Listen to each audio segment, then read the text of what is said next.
वहां देर नहीं लगती, वहां तो फट फैसला कर लेता ईश्वर की, इसके इतने पाप हो गए, इतने वो नहीं हो गए, वो हिसाब कर, वो हिसाब चलता रहता है। इसलिए कोई भी ऐसा कार्य नहीं करना जो हमारे वैदिक सिद्धांत के विपरीत हो रहा है, वो छोड़ दो। शुद्ध ज्ञान, देखो सुनो, 3 बातें होती हैं जिससे आप मोक्ष की तरफ बढ़ते हो। ये आवाज कहां से आ रही है? खिचर खिचर कुछ हो रहा है भाई। माइक बंद कर रखो, बाकी लोग सुनो। शुद्ध ज्ञान होता है सबसे पहले, फिर शुद्ध कर्म होते हैं, और फिर शुद्ध उपासना होती है। और जो आपने कहा वो उपासना का क्षेत्र समझ के किया, वो उपासना हो ही नहीं सकती है, उसका नाम उपासना नहीं हो सकता है। शुद्ध ज्ञान ही नहीं है, शुद्ध कर्म भी नहीं है, शुद्ध उपासना कोई भी नहीं है तीनों में से। इसलिए बहुत सावधानी रखनी होती है, और अपने जो वर्तमान के संस्कार, जो वैदिक ज्ञान संस्कार हमको मिल जाते हैं ना, इनको परिपक्व करना है, छोड़ना नहीं है। जितना परिपक्व करेंगे उतना मोक्ष के नजदीक चले जाएंगे, और जितना छोटा छोटा इधर उधर की गलतियां करेंगे, अपने संस्कारों को, पुराने पिछले या आजकल लोगों के मुंह को देख करके जो हम करने लग जाते हैं, उससे हम दूर चले जाएंगे, कोई लाभ नहीं होगा। तो अगली बार फिर अब ध्यान से करना बनना। आचार्य जी फिर अगली बार से तो बस यही है कि शाम के टाइम पे अपना हवन कर लिया और सबका मुंह मीठा करवा दिया, बस यही फिर करना पड़ेगा आचार्य जी। वो नहीं करना जो इस बार किया, वो नहीं करना। ठीक है आचार्य जी, ठीक है। बिल्कुल पक्का 100% बिल्कुल यही जवाब मिलना चाहिए अगली बार। बिल्कुल ठीक है मैंने आचार्य ये सब छोड़ दिया, बिल्कुल नहीं किया। उनका घर में रखने का जो स्थान है, क्योंकि जो वास्तविक बात हो ना तब तो रखो, तो कोई आपत्ति नहीं है उसमें रखने में। हमें मूर्ति से कोई चिढ़ नहीं है, कोई तकलीफ नहीं है उससे, हम उससे प्रेरणा ले सकते हैं, हमें इसमें भी कोई आपत्ति नहीं है।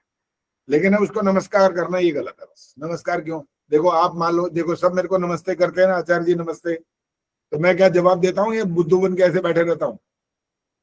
और कल को मैंने जवाब देना बंद कर दिया ना, आप सब भी बंद कर दोगे, अच्छा आचार्य है भाई ये है, हम इसको नमस्ते करें, नमस्ते का जवाब ही नहीं है कोई। इसलिए जो बिल्कुल युक्ति युक्त तार्किक बात होती है ना, उसका ही सम्मान करना होता है। बस उससे अलग जो भी जा रहा होता है वो सब बेकार है, कोई फायदा नहीं उसका। चलो जी, कितने लोग जुड़ गए आज? 29 आ गए टोटल। आचार्य जी नमस्ते। हाँ नमस्ते, नमस्ते जी। अच्छा भाई, अब एक बात है, मेरे को तो दिवाली के बारे में और पूछना पड़ेगा अब तो। ये तुम लोग इसका मतलब गड़बड़ कर रहे हो, बीच बीच में कोई ना कोई कर रहा है। कान से कान, हमारे ही तो संस्कृति, वैदिक संस्कृति में हवन करना होता है बस। कोई लक्ष्मी और गणेश की कोई पूजा नहीं करनी होती है बिल्कुल भी। गीता क्या कर रही है? गीता बताएंगी पहले, गीता ने क्या किया? आचार्य जी मैंने खुद ने वैदिक हवन करा है, सबको हवन 2 बार करा, और पूजा भी कर ली। वो परिवार वाले करते हैं जैसे। किसकी पूजा करी? वही लक्ष्मी गणेश जी की। आज तुम्हारा वाला हो जाए भैया। आचार्य जी अब नहीं करे परिवार वाले तो करते ही है। परिवार वाले के साथ बैठना पड़ता है, ये मतलब है इसका? जी। परिवार में और है कौन कौन?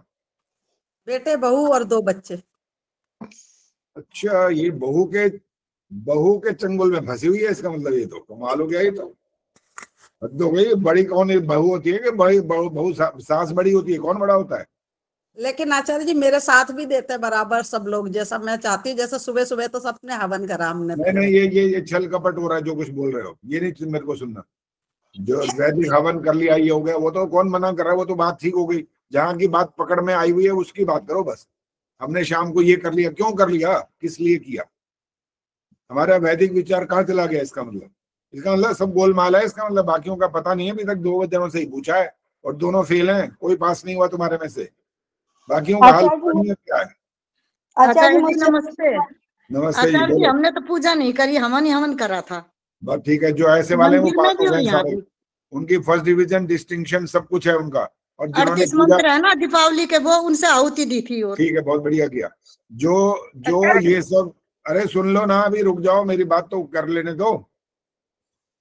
जो ये दीपावली पर गणेश की और इसकी लक्ष्मी की या किसी और की भी पूजा करते हैं, वो सब अवैदिक है, अवैदिक लोग हैं वो। कोई वैदिक नहीं हो आप। वैदिक का मतलब क्या होता था? वैदिक का मतलब होता है जो वेदों को अनुकूल अपना आचरण करता है, वो होता है वैदिक। तो एक समय था कुछ लोग अपना नाम के पीछे ये नाम लगाते थे। एक होते थे जैसे वेदी, द्विवेदी, त्रिवेदी, चतुर्वेदी, ये नाम के पीछे पूंछ लगी हुई थी होती। अब पता नहीं वो असल में चारों वेदों को पढ़ने जानने वाले थे कि नहीं थे, वेदी भी जानते थे कि नहीं जानते थे उनके बारे में, लेकिन नाम के पीछे पूंछ लगी हुई थी। अब आपके पीछे ये पूंछ लगे ना लगे उसकी कोई चिंता नहीं है, लेकिन आपका कार्य वैदिक मत और सिद्धांत के अनुसार होना जरूरी है। बस अगर ये नहीं हो रहा तो फिर इसका मतलब है हमारी कक्षा तो बेकार हो गई, कोई फायदा ही नहीं है इसका। तो इतने सारे सिद्धांत पढ़ा दिए, समझा दिए। और आज सुबह ही मैंने कुछ सुना टीवी पर, या पता नहीं कहाँ कहाँ आ रहा था, वो कह रहा था जी दाने दाने पे लिखा है खाने वाले का नाम। और ये इस मामले में जब त्योहार होते हैं वहां तो तुम्हारे मुंह से निकल ही जाता है ये तो। ओहो, कमाल हो गया, आपका नाम लिखा हुआ था, देखो आप कैसे उसी टाइम पर आए हो। सत्यानाश है ये वाला वाक्य, पता है तुम्हें? बेड़ा गर्क कर दिया ऐसे ऐसे वाक्यों ने, सारे वैदिक सिद्धांतों को पानी में मिला दिया, मिट्टी में मिला दिया। अब सुषमा कुमार बताएंगी इसका सही रूप है क्या। सत्यार प्रकाश क्या पढ़ोगे, ये पहले यही पढ़ लो आज। वो तो मैं इसलिए पढ़ाना चाह रहा था कि कुछ तो समझ आए, ये तो तुम पहले ही बालों में फेल हुए बैठे हो, आगे क्या पढ़ाएं भाई। सुषमा कुमार बताएंगी, पहले अभी हाथ मत खड़ा करो। जो मैंने बात कही है ना उसका समझाना है, दाने दाने पे लिखा है खाने वाले का, इसको क्लियर करो, समझाओ क्या ठीक है या क्या गलत है। मैं तो खुद ही कंफ्यूज हो गई आपकी बात सुन के। हम अक्सर ये हाँ, बोलते ही हैं जब तो कोई अचानक आ मेरे जाता को है बार बार ये वाले वाक्य बोलने पड़ते हैं भाई, समझाने के लिए बोलना पड़ता है। जो कि हम चलो 4 साल पहले हमने शुरू किया था, लेकिन अब नए नए कुछ लोग जब जुड़ते हैं, या पहले वाले भी अपने पुराने संस्कारों से वो बाधित हो जाते हैं ना, फिर उसी में घुस जाते हैं, बदल नहीं पाते अपने आप को, फिर उनके लिए भी दोबारा बोलना पड़ता है ताकि उनको जरा पक्का मजबूत बनाए ना। अभी मजबूत कहाँ बने हो, तो कच्चे हो गए इसका मतलब। सुषमा को कुछ समझ नहीं आया इसके बारे में, इस वाक्य के बारे में कुछ नहीं पता? नहीं, हम अक्सर ये बोलते ही हैं जब अचानक हमारे खाते कोई आ जाता है तो ये मुंह से निकल ही जाता है। हमारे चलन में तो ये बहुत ज्यादा है ही सही। तो इसलिए मैं तो खुद कंफ्यूज हो गई आपसे ही सुन के कि ये क्यों नहीं कहना चाहिए। अच्छा, क्यों नहीं कहना चाहिए, चलो अब हम समझाएंगे। बाकी पूछना वूछना किसी से नहीं है, अब सिर्फ सुनते रहो, सुनो ध्यान से। अब छोटे छोटे प्रश्न आएंगे, उसका उत्तर आप नहीं देना है, माइक ऑन रखो बस, क्योंकि जब प्रश्नोत्तर होते हैं ना तब बात अच्छी से समझ में आती है। हाँ जी। बच्चा भी आपसे कुछ पूछता है तो आप उसका उत्तर देते हो, कहते चुप हो जा आराम से, जो बोला बस ठीक है, ऐसे होता है क्या कभी? प्रश्न का उत्तर देना पड़ता है तब तो उसको क्लियर होगा ना यहाँ पर, वरना क्लियर क्या होगा? वो कहेगा अच्छी है मेरी माँ है, डिक्टेटर बन के फैरी है पूरा, जो मैं बोलूं बस चुपचाप मान लो। ऐसे थोड़ी होता है आज की दुनिया में, तो बच्चा बिल्कुल नहीं मानता। तो आपको भी अब ठीक से मनवाएंगे, इसलिए जो जो प्रश्न करे जाए उत्तर देते रहना। पहला प्रश्न, नाम किसने लिखा है? ये दाने दाने पे नाम किसने लिखा है? हम प्रभु ही मानते हैं। ठीक है, ये मतलब ठीक है, मतलब मैं समझ रहा कि मैं कह रहा हूँ तुम्हारी बात ठीक है, ये नहीं बोल रहा हूँ अभी, ये वो उत्तरों की शुरुआत हो रही है। ठीक है, आपकी बात सुन ली। भगवान ने सबके लिए लिखा है या कुछ लोगों के लिए? भगवान ने तो सबके लिए लिखा है। सबके लिए लिखा है। तो अब ध्यान से सुनना और इसका उत्तर देना। अब सब में वो मांस खाने वाले आ गए कि नहीं आए? आ गए। आ गए। तो इसका मतलब भगवान खुद कह रहा है मांस खाया करो, शराब पिया करो? नहीं, भगवान नहीं कहता। अब समझ में आ गई बात? हाँ जी। इसलिए ये वाक्य गलत है, बिल्कुल वैदिक सिद्धांत से बिल्कुल विपरीत है। अभी इसको और थोड़ा स्पष्ट करूंगा, ठहरो। ईश्वर ने अगर कुछ लोगों के लिए, कोई कहे ना नहीं नहीं नहीं इसके लिए नहीं लिखा, इसके लिए नहीं लिखा, तो अर्थ निकल आएगा कुछ लोगों के लिए लिखा। तो उससे पूछूंगा सूरज की रोशनी कुछ लोगों को दी है क्या? आंखें कैसे कुछ लोगों को दी है? कर्म करने की स्वतंत्रता कुछ लोगों को दी है क्या? नहीं। जब ये सबके लिए ईश्वर ने किया भाई, तो फिर ये वाली बात वो उनकी बात गलत हो जाएगी कि नहीं नहीं मांस खाने वालों के लिए नहीं लिखा, आप लोगों के लिए लिख दिया। तो फिर तो बिल्कुल क्या हो जाएगा, बिल्कुल अन्याय जैसा हो जाएगा, पक्षपात हो जाएगा। इसलिए ईश्वर ने ये सब नहीं किया। किसी दाने पर अर्थात भोजन पर, किसी भी खाने की चीज पर ईश्वर ने नाम नहीं लिखा हुआ है हमारा। अब सुनो इसको बोलते क्यों है, यहां से बात और स्पष्ट हो जाएगी। बाई चांस होता ही है कि हमें बिल्कुल ऐसा अंदेशा होता ही नहीं है कि ये वाला व्यक्ति आ जाएगा, जब वो ऐसा आ जाता है ना, तो फिर हमारे मुंह से ये ब्रह्म वाक्य निकल जाता है, और तुम्हारा नाम लिखा हुआ था ना भाई, नहीं तो तुम कैसे आते यहाँ पर, कैसे आ जाते? तुम्हारा नाम ही तो लिखा था, तभी तो तुम आए हो। और उसका उत्तर पहले हम दे चुके हैं। अब इसको थोड़ा सा और ढंग से समझाऊंगा। मान लो 1 मिनट के लिए ईश्वर ने लिखा है, 1 सेकंड मान लेते हैं, ईश्वर ने लिखा, और आपके घर में मिठाई खाने से वो हो गया बीमार। लिखा किसने था? ये ईश्वर ने। तो ईश्वर भी बीमार हो जाएगा कि नहीं होएगा? ईश्वर क्यों बीमार हो जाएगा? अरे भाई, कर्म करने वाला और कराने वाला दोनों दोषी होते हैं, अगर दोषपूर्ण कर्म है तो। इसलिए वो ईश्वर के द्वारा ऐसा कुछ भी पहले से निश्चित नहीं हुआ है कि वो दाने पर उसने नाम लिख रखा है। सबके कर्म करने की स्वतंत्रता है। और यहां पर मैं आपको एक शब्द और बोलने वाला हूं। अब जब मैं कभी कभी सच्चिदानंद का इसका अर्थ पूछता हूं, तो सत का अर्थ जो बताते हैं कुछ लोग गलत बताते हैं। पहले सुषमा ही बताएंगे सच्चिदानंद में सत का मतलब क्या होता है। सत्य। गलत है, यही तो इसीलिए तो कहा है मैंने, ये सत माने सत्य नहीं होता। नहीं, हाथ मत खड़ा करो चंदा जी। सत का मतलब होता है सदा रहने वाला। सच्चिद आनंद, ईश्वर की बात हो रही है भाई। चित माने चेतन, आनंद माने आनंद स्वरूप, जिसको कभी लेश मात्र भी कभी दुख नहीं हुआ, ना हो सकता है ना होगा, जो आनंद स्वरूप है। तो जब आपके घर पर बाई चांस कोई आ जाता है, उस समय हम ये वाक्य बोलते हैं। पहले तो ये वाक्य नहीं बोलना आगे से, और कोई बोल दे दूसरा ही बोल देना, देखा बहन जी मैं आपके घर में पता नहीं कैसे इस समय पर बाई चांस ही मैं तो निकल रहा था, मेरा मन किया मैं चलो अंदर चलता हूँ, अंदर चला हूं तो आपने मेरे को मिठाई खिला दी, देखा मेरा नाम लिखा हुआ था। तो फौरन उसको ये वाला जवाब देना जो मैं समझा रहा हूँ। फिर यही प्रश्न करना, किसने लिखा है नाम, ये तो बताओ जरा। वो तो फट गएगा भगवान ने, और कौन लिखता है कि भगवान ने लिखा है नाम। फिर ये वाला प्रश्न भी करना, जो मांस खाते हैं शराब पीते हैं उनके ऊपर भी लिखा है क्या? या तो वो चुप, या वो कहेगा हाँ उसके लिए भी। तो इसका मतलब क्या हुआ? ईश्वर ही हुआ सबसे बड़ा, तो दोषी तो ईश्वर हो गया फिर तो।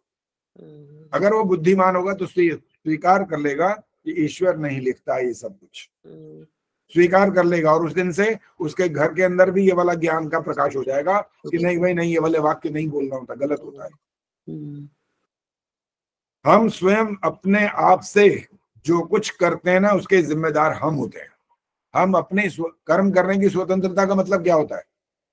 जो आपके घर में आया और आपने उसको खिला दिया और वो खा नहीं रहा, भी मना कर रहा है। अब सत्य के अर्थ पर आ रहा हूं, जो आपने सत्य बोला ना उसके अर्थ पर आने वाला हूं अब। वो कहता है जी नहीं बस जी बहुत बहुत धन्यवाद, नहीं कोई बात नहीं, और मैं खा के आया हूं, ये भी बोलता है साथ में। अच्छा, आप तो उसको पतीसा खिला रहे थे या बर्फी या पेड़ा खिला रहे थे, और वो कह रहा मैं खा के आया हूं। अच्छा, तेरे घर में भी ये सब कुछ पहले ही पहुंचा हुआ था क्या? मैं खा के आया हूं, मेरे घर में भी यही है, कुछ सब झूठ बोल रहा है अभी। और 2 बार 3 बार बोलने के बाद ना, जब वो आप उसको कहें कमाल कर रहे हो, मिठाई है और मौका है, दिवाली है, ये तो मुंह मीठा तो करना ही होता है, लो ना, और वो लेके खा लेता है। ये 4 बार 5 बार जो कर रहा है, ये सब क्या था? फिर सत्य था या?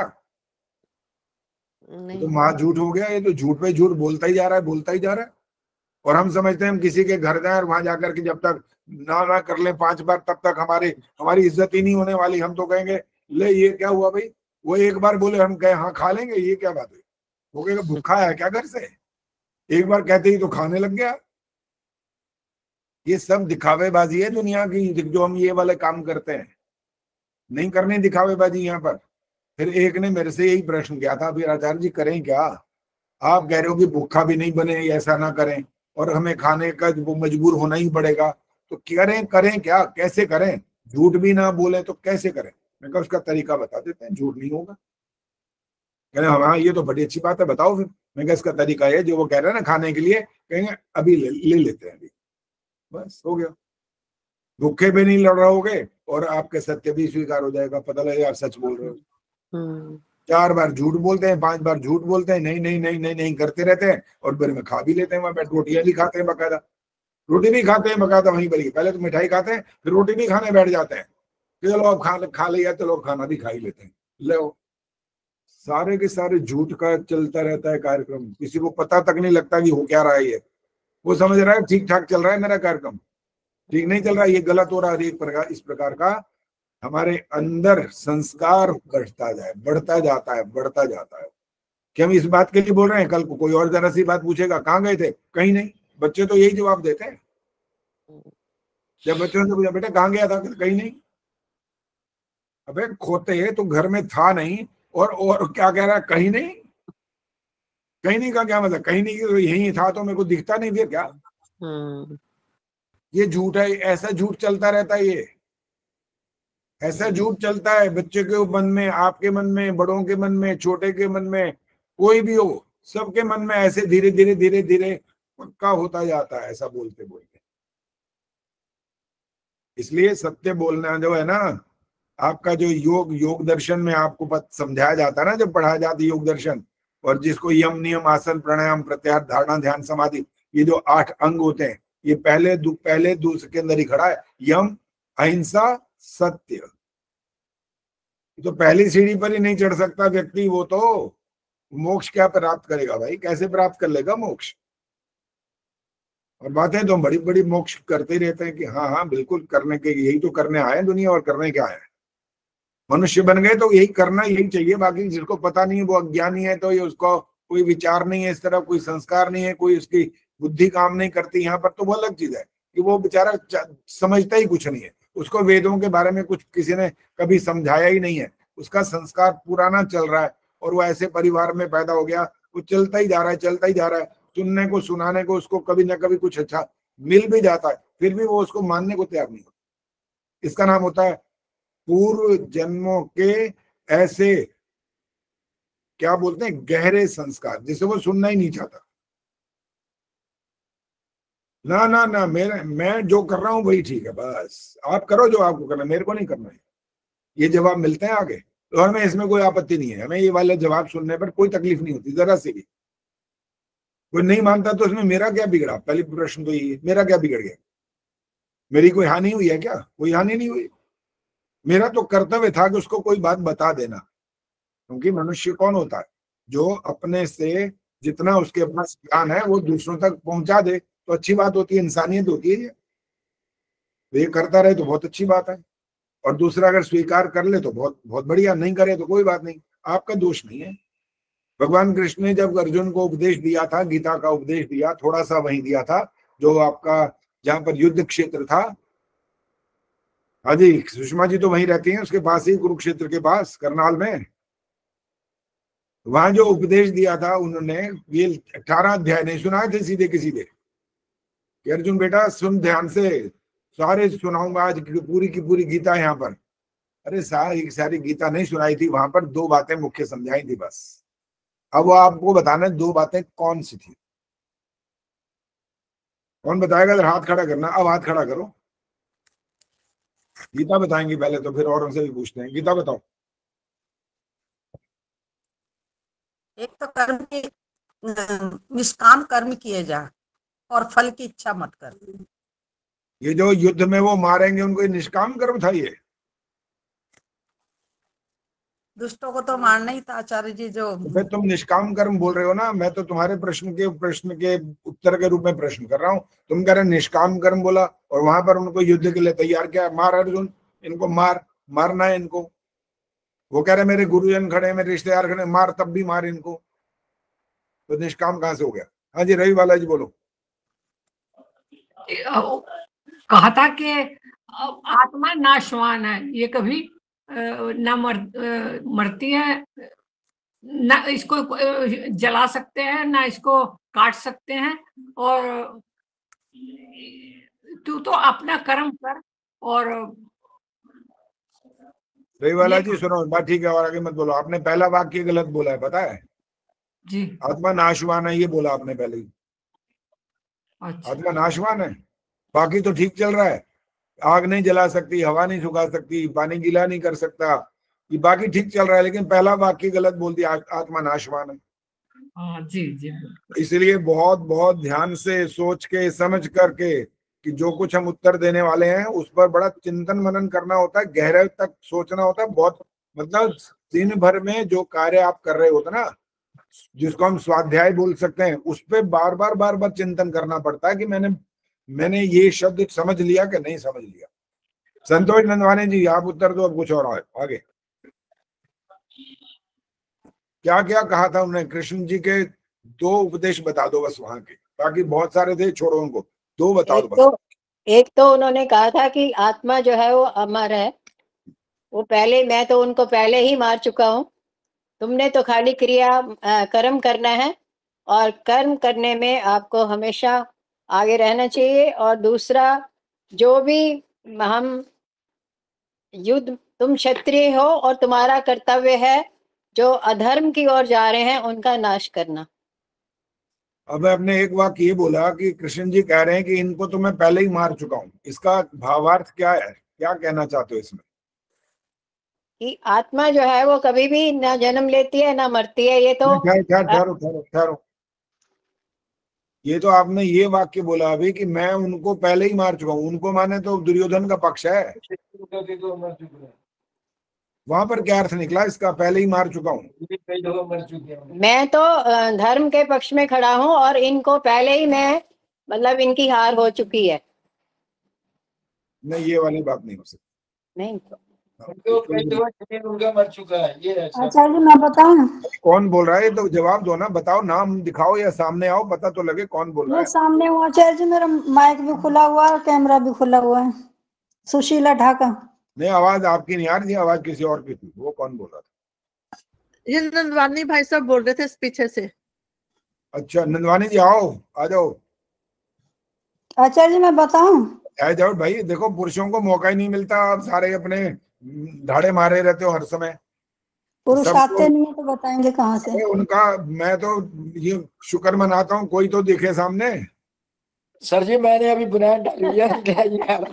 अच्छा खैर, उनका कहना ये था कि इनको शरीर कई दफा मर चुका है, ये कई दफा मारे जा चुके हैं, आत्मा नहीं मरती, इसलिए ये शरीर तो कई दफा मर चुके हैं। ये ऐसे अगर शरीर मर चुका होता तो धनुष बाण उठा के मारे चला कैसे रहे होते वो? उनका मतलब ये कि कई दफा मर चुके हैं, आप भी मर, अब भी मर जाएंगे तो कोई बड़ी बात नहीं है, ये तो मरते ही रहते हैं, ऐसे मरने से कुछ नहीं होता। उनका मतलब ये है। चलो, अलंकारिक बारे कुछ बात समझ में आ सकती है ये वाली, लेकिन वास्तव में तो इतना भयंकर युद्ध हुआ था, 18 दिन चला, कोई मजाक थोड़ी था। कितने सेनाएं, हमने कितनी बार इस पर चिंतन मनन करवाया आपको। 18 अक्षौहिणी सेनाएं मारी गई, लाखों लोग लाखों, 1 2 5 10 हजार नहीं है, लाखों। और रक्त रंजित हो गई वहां की पृथ्वी, लाल हो गई। कहते हैं आज भी खोदो तो वहां से लाल वो रंग का निकलती है वहां पर भूमि। इतना भयंकर वहां पर युद्ध हुआ। तो इसलिए हम ये वाला वाक्य भी अगर अलंकारिक रूप से बोले तो थोड़ा बहुत ठीक है, बाकी सब गलत है। कि वहां पर वो पहले ही मरे हुए होते तो उनके अंदर इतना युद्ध करने की क्षमता कहां से आती? वो तो इतना अभिमानी था। दुर्योधन तो पहले ही कह चुका था, 5 गांव तो बहुत दूर की बात, मैं सुई की नोक के बराबर भी भूमि नहीं दूंगा भाई। लड़ोगे, मेरे को जीतो, ले लो जो लेना हो, लेकिन मैं ऐसे नहीं दूंगा बिल्कुल। हाँ जी, इंदिरा टांगरे जी बोलो। आचार्य जी मैं तो इसे ये समझी थी कि पहले ही मार चुका हूँ। कब एक जैसे हम लोग एक प्रचलित भाषा में कहते हैं, अगर कोई गलत काम करता है तो हम कहते हैं अरे ये इतना गलत काम करता है, इसकी आत्मा तो मर चुकी है, ऐसे हम अलंकारित भाषा में कहते हैं। तो ऐसे व्यक्ति जो कि इतने निर्दयी होते हैं, तो वो कहा जाए तो इंसानियत नहीं होती तो इंसान तो वो रहते ही नहीं है। तो मैं इस उसमें लेती हूँ उसको। खैर आपने विषय थोड़ा सा विषयांतर कर दिया, इंसान नहीं रहते इंसान जैसे होते हुए भी, लेकिन वो अलग विषय है। हाँ रोशनी बोलो, पहले रोशनी की सुनते हैं क्या कह रही है। नमस्ते आचार्य जी। हाँ नमस्ते जी, रोशनी बोलिए। आचार्य सुशीला जी ऐसे नहीं बोलना, पहले रोशनी को जिसको कहा वो बोलेंगे। बोलो रोशनी। एक तो ये कहा था आत्मा अमर है, मर नहीं सकती। दूसरा ये था कि भाई अगर आप जीत जाओगे तो राज को भोगोगे, अगर मर गए तो वीर गति को प्राप्त होगे। ठीक है, आइए सुशीला जी बोलो। आचार्य श्री कृष्ण ने अर्जुन को कहा था कि तू अधर्म के खिलाफ युद्ध कर, तू क्षत्रिय है, तुझे डरना नहीं चाहिए युद्ध से। और आत्मा के बारे में कहा था, जब अर्जुन ने कहा कि मेरे गुरुजन, मेरे परिवार वाले, मेरे रिश्तेदार सामने खड़े, मैं इनको नहीं मार सकता, तो अर्जुन ने समझाया था कि आत्मा अजर अमर है, वो मरती नहीं है। शरीर मरता है, आत्मा नहीं मरती। पहले भी जिंदा थे ये, अभी भी जिंदा, आगे फिर शरीर धारण करेंगे, फिर जिंदा हो जाएंगे। हमने एक वाक्य, एक शब्द गलत बोला। अर्जुन नहीं समझाया था, कृष्ण जी ने समझाया था। ये कृष्ण जी ने अर्जुन ने समझाया था। अर्जुन तो समझ रहा था। गलती से ये निकल निकल गया ही तो पकड़ता हूँ ना मैं। मेरा काम यही होता है, जो क्या निकल गया मुंह से मैं वही पकड़ता हूँ फौरन, क्योंकि छोड़ता नहीं हूँ बिल्कुल भी। यही तो होती है जो प्रत्युत्पन्न मति होती है, ये फौरन उसको पकड़ना बात को। बस जो इतना बुद्धिमान बन जाता है ना, वो गहरे तक पहुंचता है बात के। जो इतना बात को ध्यान से सुनता नहीं है, उसका विचार नहीं कर सकता उस पर, और गहरा चिंतन नहीं कर सकता, वो आगे नहीं जा सकता। बस उसी जगह पे खड़ा रहेगा। बस लगता है चल रहा है, लेकिन कैसे? वो एक, जैसे विवाह संस्कार में हम कराते ना, एक पैर आगे बढ़ाओ और फिर दूसरा मिला दो उसके साथ। वो 7 कदम ही तो चलाने होते हैं, सप्तपदी बोलते हैं उसको। वो फिर ऐसे ही चल रहा होता है, बस इससे आगे नहीं बढ़ता वो। फिर हमें सप्तपदी वाला तो कार्य को तो वहां पर करना ही होता है। वो तो इतना सही होता है, वरना तो जीवन में चलना नहीं होता, बल्कि दौड़ना होता है। चलना नहीं होता सिर्फ। चलने वाला तो धीरे रह चलेगा, दौड़ने वाला तो आगे निकल जाएगा ना। तो इस क्षेत्र में, ज्ञान के क्षेत्र में दौड़ लगानी पड़ती है, तब जाकर के लक्ष्य तक पहुंचते हैं, नहीं तो नहीं पहुंचते हैं। अंजू बोलो, क्या कहना? नमस्ते आचार्य जी। इसी प्रश्न का ही है उत्तर। हाँ, बोलो। उसमें श्री कृष्ण जी अर्जुन को कहते हैं कि तू नपुंसक मत बन।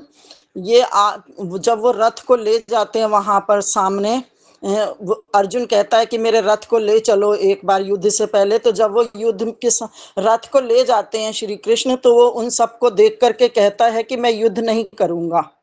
तो तब वो कहते हैं कि युद्ध तुझे करना है, और आत्मा जो है ये ना मरती है, ये अमर है, और ना ही इसका जन्म होता है। ये अजन्म में तो वो एक, बल्कि ये श्लोक है, नैनम छिंदन्ति शस्त्राणि नैनम दहति पावकाः न चैनम क्लेदन्त्यापो न शोषयति मारुताः। कि इसको, आत्मा को ना कोई काट सकता है, ना मार सकता है, ना अग्नि जला सकती है, ना हवा सुखा सकती है।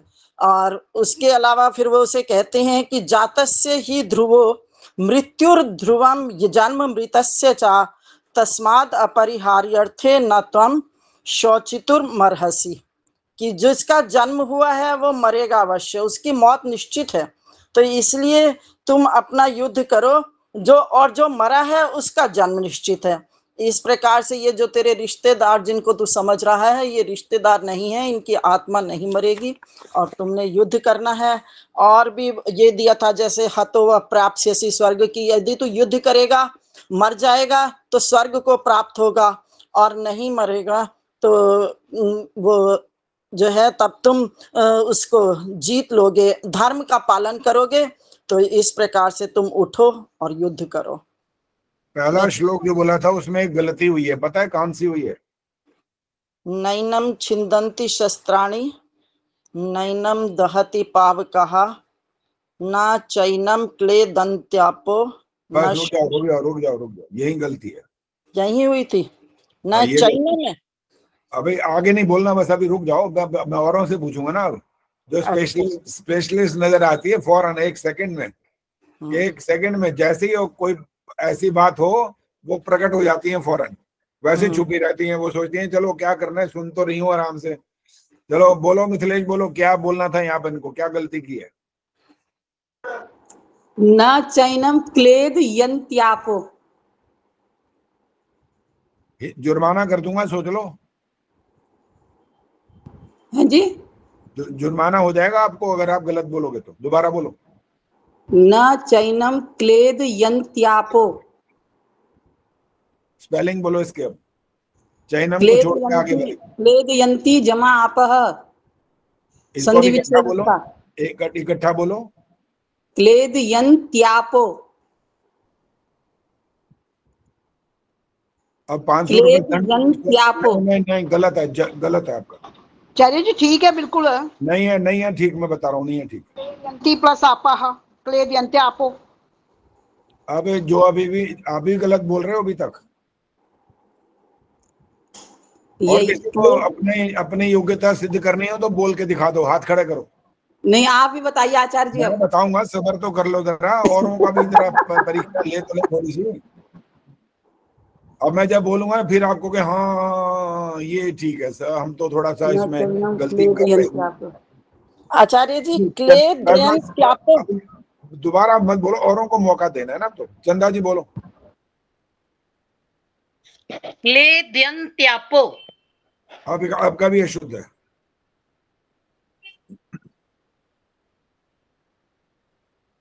हाँ जी, इंदिरा टांगरी जी बोलना है, इशारा कर दो। नहीं बोलना तो बोलना नहीं है, इशारा कर दो नहीं बोलना तो। हाँ जी, रवि बाला जी बोलो जब तक, क्या बोलना है? आचार्य जी, क्ले दयन तापो। अल्लाह, एक और बड़ा अगर कर दिया और खराब हो गया मामला। इन दोनों ने तो फिर भी ठीक। आचार्य जो बोलती हूँ, एक बारी मैं ट्राई करती हूँ बोलने की। हाँ बोलो बोलो बोलो, बोलो। जी, क्लेदियंत्यापो।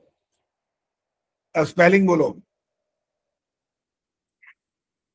का ल को एक ही मात्रा, द जो है वो गलत हो गया, गलत हो चुका यहीं पर ही। ओके जी, अब नहीं सुनूंगा, बस अलका बोलेंगे, अलका रावल। स्पेलिंग बोलूं आचार्य जी? हाँ स्पेलिंग बोलना बस। आधा क, ल के ऊपर एक ही मात्रा, द य, आधा न, आधा त, या य को आ की मात्रा, प को ओ की मात्रा। बिल्कुल ठीक है स्पेलिंग। अब बोल के दिखाओ ये। क्लेदियंत्यापो। गलत, बोलने में गलत। ये सबको 500-500 मैंने तो यही बोला था, बिल्कुल क्लेद गलत है ये, कह रहा हूँ। अलका ने भी गलत बोला है, बोल रहा हूँ अभी भी। सुन लो क्या ठीक है, सुनो अब सुन लो, अब नहीं सुनूंगा किसी से भी। आप दयन त्यापो करे जा रहे हो, क्लेद दयन त्यापो है, द पूरा है यहाँ पर, द आधा बोलते हो आप लोग। क्लेद दयन त्यापो क्या होता है? क्लेद दयन त्यापो है, द पूरा है कि आधा ही बताओ। ये अलका ने स्पेलिंग द पूरा है, पर मैं द पूरा बोल रही हूँ। नहीं बोल रहे, रिकॉर्डिंग में सुन लेना। नहीं, मैंने वैसे करा ना, क्लेद यन त्यापो। संधि विच्छेद नहीं सुनना था मेरे को, तो शब्द सुनना पूरा। एक बार फिर बोलो, चलो बोलो बोलो। आचार्य जी, मैंने त्यापो ऐसे बोलना है भाई। एक मिनट पहले स्पेशलिस्ट से बात हो रही है, मेरा सुनने दो रहा। क्लेद दयन त्यापो ऐसे पढ़ना है। अब ठीक है, अब ठीक बोला है। पहले क्लेद दयन त्यापो, द्य क्यों कर रहे हो? वो गलत बोला था ना। मैं सबको पढ़ाती हूँ, र द म, द आगे बोलता है, पहले बोल दिया। अब हंस लो बेशक जितना मर्जी, हम तो पकड़ लेते, छोड़ते नहीं कहीं भी। अरे गलती को मैं नहीं छोड़ता हूँ, मुझे पता है जो गलती हो रही है ना, तो जो चीज मेरे को भी नहीं आती ना, मैं स्वीकार कर लेता हूँ तुरंत, ये मेरे को नहीं आता। मैं कोई भगवान थोड़ी हूँ, मुझे क्या पता कि हर चीज मेरे को थोड़ी आती है। जो नहीं आती उसको मैं मानता हूँ नहीं आती, और जो आती है उसको मैं छोड़ता नहीं, फिर मनवा के ही छोड़ता हूँ, फिर ये गलत चल रहा था। चलो, वो गीता का उपदेश जो अर्जुन को वहां पर दिया गया, भगवान कृष्ण भी उनको कहा गया, उन्होंने 18 अध्याय भी इतनी बड़ी गीता का संदेश दिया, वो उसी समय नहीं दिया। संक्षिप्त बातें कही थी वहां पर, ताकि अर्जुन के अंदर क्या पैदा हुआ था जिसके कारण से वो युद्ध करने से मना कर बैठा। क्या पैदा हुआ था उसके अंदर? हाथ खड़ा करना है, बोलना नहीं है। इंदिरा आहूजा जी बोलेंगी। इंदिरा आहूजा जी अच्छे नहीं बैठे ठीक से, आप ऐसे बैठा करो, लाइट सामने से आनी चाहिए ना। पता नहीं लगता बैठे भी हो कि नहीं बैठे। आत्मग्लानि पैदा हुई थी। आत्मग्लानि पैदा हो गई थी? नहीं, प्रश्न दोबारा से बोलिए जरा। नहीं, आप दोबारा नहीं, यही तो हमने देखना होता कि आप ध्यान से सुनते हो कि नहीं सुनते हो। गीता ने बड़े पहले हाथ खड़ा किया, गीता बोलो। आचार्य जी, परिवार के प्रति मोह उत्पन्न हो गया था। हाँ ये ठीक है, ये उत्तर है, मोह पैदा हो गया था उसके अंदर। अज्ञान कहने पर देखो, अगर हम एक थोड़ा सा, मैं विषय को अलग ले रहा हूं फिलहाल। संसार के विनाश का जो मुख्य कारण है वो दो होते हैं। संसार में मैंने सबको लपेट लिया इस समय।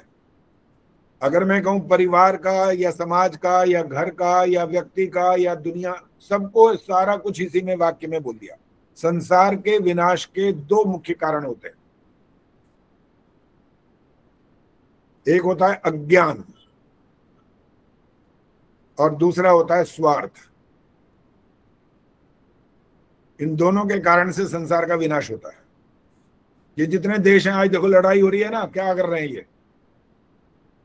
अब इसका नाम आप अज्ञान रखो तो भी चलेगा, स्वार्थ कहोगे भी हाँ भी ये सब करके उनको समझ नहीं आ रही कि इसका परिणाम कल को क्या होने वाला है। अब तो एटम बम छूटने वाला है, तैयारी हो रही है, पुतिन ने तैयारी कर ली है। समुद्र में से, धरती में से, आकाश में, सब जगह से एटम बम दबाने की देर है बस अब। और क्या होगा इसका परिणाम, सब पहुंच जाएंगे कहीं ना कहीं। तो अज्ञान और जो स्वार्थ है ना, ये सत्यानाश कर देते हैं पूरा। तो श्री कृष्ण ने जो गीता का संदेश दिया, उपदेश दिया, उन्होंने 18 अध्यायों में बहुत लंबी लंबी बातें इतने अच्छी तरह से समझाई। अर्जुन को वहां पर तो संक्षिप्त बात समझाई गई थी कि देखो मोह छोड़ो। एक तो ये कह रहा है कि मैं इनको मार दूंगा, ये मेरे गुरुजन खड़े हैं, गुरुओं को कैसे मारूं, मेरे रिश्तेदार खड़े, इनको कैसे मारूं। तो फिर एक बात उनके दिमाग में ये घुसेड़ी गई अच्छी तरह से अर्जुन के, पहले ये बता तो धर्म को बचाना चाहता है या अधर्म को बचाना चाहता है, किसको? तो अधर्म का बचाना तो मूर्खता होती है, उत्तर देता तो इतना मूर्ख तो था नहीं अर्जुन की, उसको कुछ ही नहीं पता था। बहुत कुछ तो उसने श्री कृष्ण के सानिध्य में सीखा था ना। तो उन्होंने कहा धर्म को बचाना चाहिए। उन्होंने कहा फिर इनका पक्ष, सामने वालों का पक्ष क्या है? धर्म का पक्ष है क्या? कहने लगा नहीं, धर्म का पक्ष नहीं है। तो कौन सा पक्ष है? अधर्म का। तो जब तक इनका नाश नहीं करेगा तो तेरा पक्ष कैसे जीतेगा? कैसे फिर धर्म की जय हो बोलते हो कि नहीं, अधर्म का नाश हो। ये सारी बातें जो हमारे पीछे से चलती आ रही है ना, हमने शब्द बदले हैं लेकिन मतलब वही निकाला है उसका। तो धर्म के पक्ष की विजय करने के लिए इनका नाश करना जरूरी है। और अगर एक प्रकार से जब समझाने की बातें होती ना, जब कहते हो ये तो कई बार मर चुके हैं, ये क्या मरेंगे अब, इनको तो तेरा थोड़ा सा तेरे को कुछ करना है, बाकी तो ये मरे हुए हैं, ऐसा जब कहते हैं ना, तो ऐसे ही और भी कुछ बातें होती हैं। जैसे एक व्यक्ति चुनाव में खड़ा होता है और वो जाकर के जब उनके साथी जब साथ में जा रहे होते हैं, वो कहते हैं जी वोट हमें देना। जो चुनाव में खड़ा है वो हाथ जोड़े खड़ा है, जनता के सामने हाथ जोड़े खड़ा है, और साथ वाला कह रहा है वोट हमें देना। तो क्या ये जो हमें देना कह रहा है ये खड़ा है क्या चुनाव में? ये तो नहीं खड़ा। खड़ा तो वही है जो सब हाथ जोड़े खड़ा है। लेकिन फिर भी अर्थापत्ति कहती है ये इसके लिए बोल रहा है, ये वाली बात अपने लिए नहीं बोल रहा। अपना तो चुनाव कर ही नहीं रहा, वो तो सिर्फ उसका सहायक है, उसका पक्ष वाला है। लेकिन वाक्य बोला कि वोट हमें देना, लेकिन अर्थ निकल रहा है उसका। तो ऐसे अर्थ वहां पर अगर आप कुछ थोड़े अंश में बोलना चाहो, ये तो पहले ही मरे हुए हैं, तो उनके अंदर उत्साह पैदा होता है उस व्यक्ति के अंदर जो अर्जुन है। इनको तो थोड़ा सा तेरे को कुछ काम करना, ये तो मरे हुए हैं, वरना मरे हुए तो कुछ नहीं है। ऐसे धुरंधर बैठे हैं सामने, ऐसे धुरंधर बैठे हैं। अगर भीष्म पितामह ने जब ये प्रतिज्ञा करी थी ना जिस दिन, कल 5 पांडव समाप्त कर दूंगा, इस बात का क्या अर्थ निकल रहा है? बोलो, मरे हुए हैं वो सामने वाले। अब इस बात को समझा के दिखा दो जो आप अलंकारिक वाक्य बोल रहे थे। ये मरे हुए नहीं है, मारने को तैयार बैठे हैं सारे के सारे। और इसको कम समझते हो, दुर्योधन को। बलराम तो कौन है पता है आपको? किसको पता है बलराम कौन थे? उर्मिला आर्या बताएंगी बलराम कौन थे। माइक ऑन करके बोला करो, माइक ऑन करो। हाँ जी, कृष्ण के भाई थे, कृष्ण के बड़े भाई, ठीक है, कृष्ण के भाई थे। और ये बलराम उनके पक्ष में थे। हाँ जी, इनके पक्ष, कृष्ण के साथ, अर्जुन के साथ नहीं थे। और बलराम पता है किनको क्या सिखाते थे? अब ये जिसको पता है वो हाथ खड़ा करो। 1 2 3 हाथ तो खड़े हो गए, दिखाई दे रहे हैं फटाफट। हाँ जी सुनीता जी बोलो, किसको क्या सिखाते थे? गदा। किसको सिखाते थे? भीम और दुर्योधन को। भीम को और दुर्योधन को। हाँ यस। दुर्योधन भी इतना जबरदस्त पहलवान था, महारथी था। और दुर्योधन के पिताश्री का नाम पता है? चंदा जी बोलो। धृतराष्ट्र। धृतराष्ट्र, आंखों से लाचार, सूरदास या अंधे जिसको हम बोलते हैं।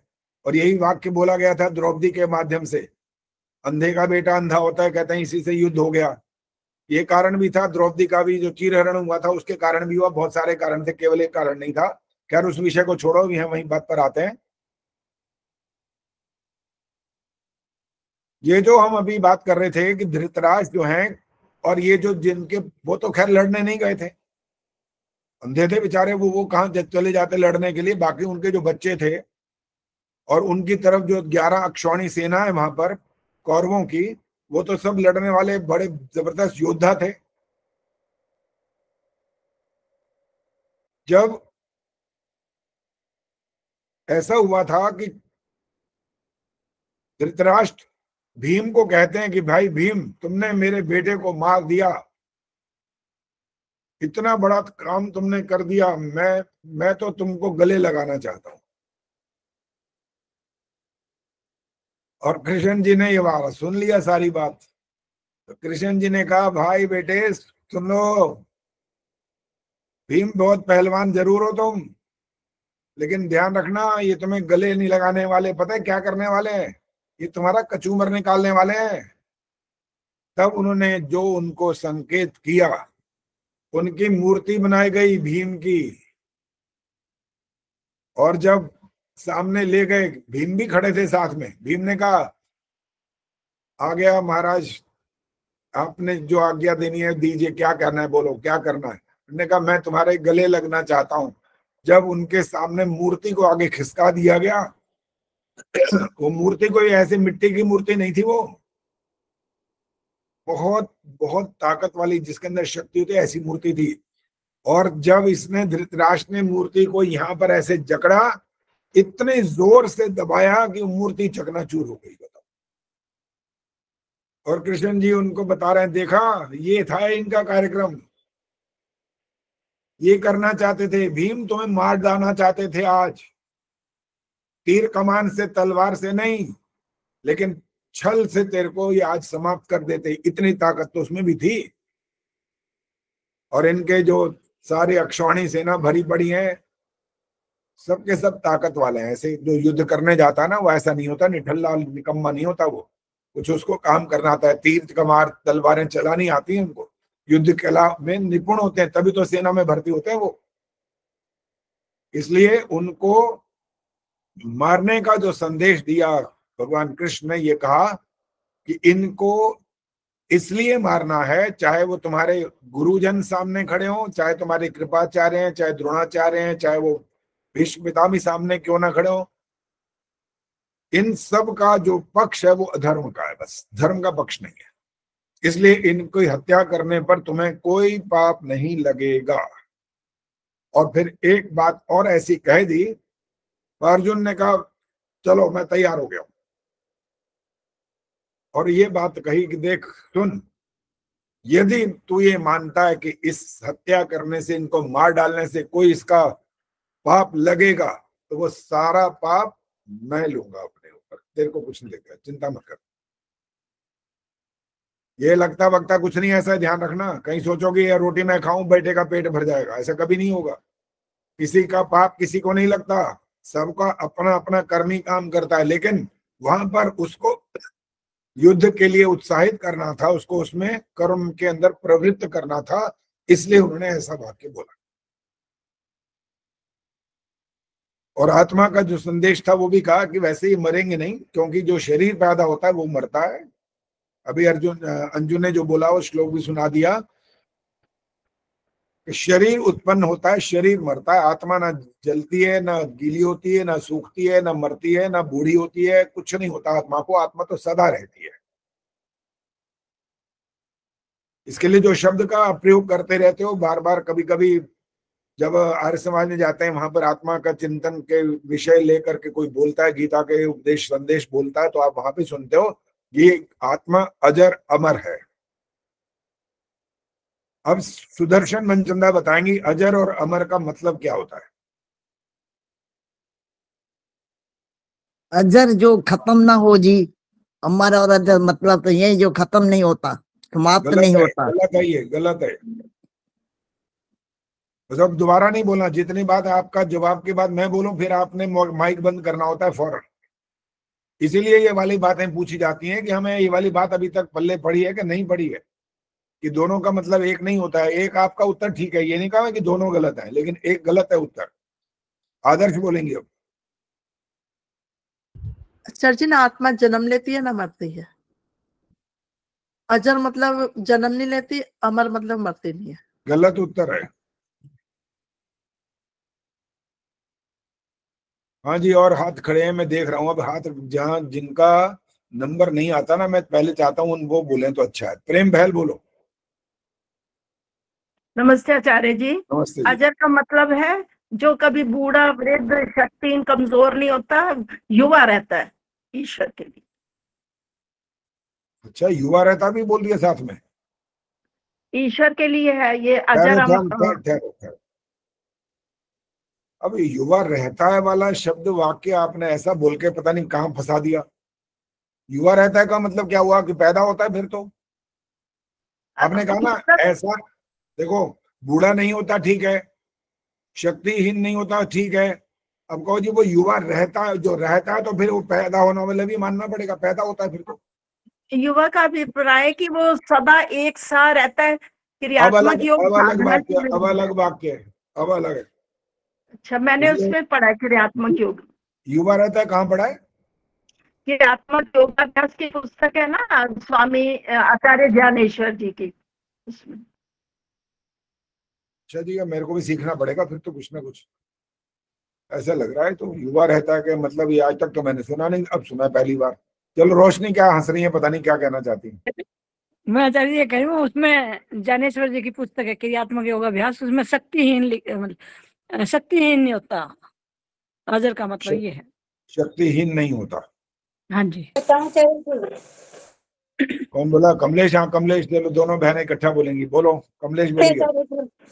हाँ बोलो। आत्मा सदा से है और सदा रहेगी, ना कभी मरती है ना कभी जन्म लेती है, सदा से है। किसका मतलब है ये आत्मा किसका मतलब है वो बताओ, मतलब कौन से शब्द का मतलब है ये? मतलब आत्मा कभी जीती नहीं है, मतलब अरे सदा मेरे से को रहता है। सिर्फ शब्द सुनना है, कौन से शब्द का अर्थ है ये? आचार्य जी अभी मेरे को एकदम से भूल गई, आपने जो आंसर को याद रहेगा कि ये इतना बोलना क्यों है। डर जाते हो भाई? हैं इतना क्यों डर लगने लग जाता है तुम्हारे को कि तुम इतनी ही देर में ये भूल गए कि क्या बोल रहे थे क्या नहीं बोल रहे? उर्मिल शर्मा बोलो, दोनों शब्दों का छोटा छोटा अर्थ बता दो। अजर का अर्थ है आत्मा कभी बूढ़ी नहीं होती, और अमर का अर्थ है वो अमर रहती, कभी मरती नहीं है। सिंपल सी बात है, बूढ़ी नहीं होती कभी। अबे जन्म ले लेगा वाला बात शुरू हो गए तो फिर तो जवान भी होगा, बूढ़ा भी होगा, सब कुछ हो जाएगा, फिर तो मरेगा भी, पक्की बात है। तो अजर माने एक शब्द उसका अर्थ था जिसके अंदर बुढ़ापा नहीं होता, अमर माने मरती नहीं है। अजर अमर इसलिए दो शब्द बोले जाते हैं ताकि आपको ये बात स्पष्ट हो जाए कि ये बूढ़े होने वाली चीज। बूढ़ा माने क्या होता है? शक्ति कम हो जाती है ना, शरीर की शक्ति कम हो जाती है। तो आत्मा ऐसी चीज नहीं है वो कि उसकी शक्ति ऐसी कम हो जाती है। वो तो भाई सदा एक रस है, वो सदा से है, सदा से। कब तक रहती है? सदा रहती है। जब मैं कभी कभी इस बारे में और चिंतन करता हूँ ना, मेरे को इतना आश्चर्य होता है, इतना इतना ऐसे लगता है आंखें फट जाएंगी, क्या देख रहा हूँ, क्या सोच रहा हूँ। समुद्र, कितने बड़े बड़े समुद्र हैं, सोचिए जरा। समुद्र के एक छोटे से भाग में इतनी मछलियां होती हैं, इतनी मछलियां होती हैं कि आप करोड़ों से भी ज्यादा कह दो तो कोई अतिशयोक्ति नहीं है। और इतना बड़ा 3 भाग में पानी है, धरती तो चौथा सा भाग है बस। इतने बड़े भाग में कितने जीव हैं वहां पर जिनकी तो शक्ल भी नहीं देखी हमने आज तक, और कितनी बड़ी संख्या में। ऐसे सुना है एक मछली तो लाखों अंडे एक ही बार में देती है, लाखों।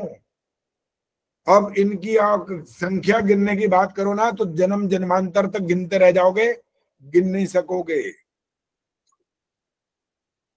अच्छा, अगर आत्मा की हम संख्या की बात करें तो कोई बता सकता है कितनी संख्या होगी आत्मा की?